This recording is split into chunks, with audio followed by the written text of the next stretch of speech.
क्या नीम करोली बाबा स्वयं हनुमान जी थे? ये प्रश्न केवल जिज्ञासा नहीं है, ये आस्था, अनुभव और विश्वास से जुड़ा हुआ सवाल है। कैंची धाम जाने वाले या नीम करोली बाबा के जीवन को पढ़ने समझने वाले लगभग हर व्यक्ति के मन में ये सवाल कभी न कभी जरूर आता है। क्या नीम करोली बाबा हनुमान जी का अवतार थे? भारतीय सनातन परंपरा में यह माना जाता है कि ईश्वर केवल मूर्ति या रूप तक सीमित नहीं होते, वे अपने भक्तों के माध्यम से भी प्रकट हो सकते हैं। इसी दृष्टि से देखें तो बहुत से भक्त नीम करोली बाबा को हनुमान जी का अवतार, अंशावतार या जीवंत स्वरूप मानते हैं। लोग ऐसा इसलिए मानते हैं क्योंकि नीम करोली बाबा का संपूर्ण जीवन हनुमान जी की भक्ति को समर्पित था। कैंची धाम हो या अन्य आश्रम, हर जगह हनुमान जी की उपासना केंद्र में रहती थी।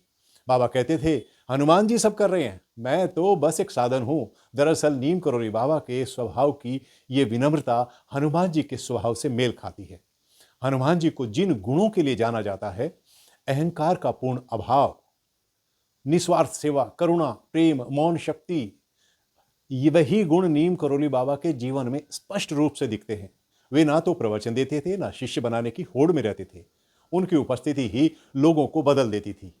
बाबा से जुड़े कई अनुभवों को लोग चमत्कार कहते हैं, लेकिन बाबा स्वयं चमत्कारों से दूरी रखते थे। उनका कहता था, सबसे बड़ा चमत्कार है मन का बदल जाना। जो लोग टूटे हुए हैं, निराश हैं, दिशाहीन थे, वे बाबा के संपर्क में आकर अंदर से मजबूत और शांत हो जाते थे।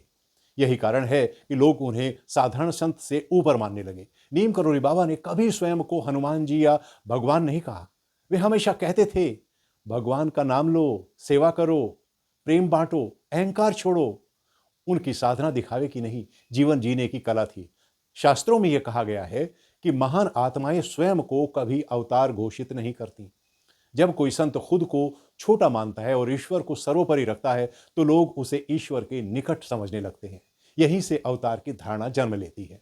अवतार हो या नहीं, आज के समय में यह तय करना शायद उतना जरूरी नहीं है कि नीम करोली बाबा हनुमान जी थे या नहीं। ज्यादा जरूरी यह है कि उन्होंने क्या सिखाया, उन्होंने लोगों को कैसे बदला, उन्होंने जीवन को कितना सरल बनाया।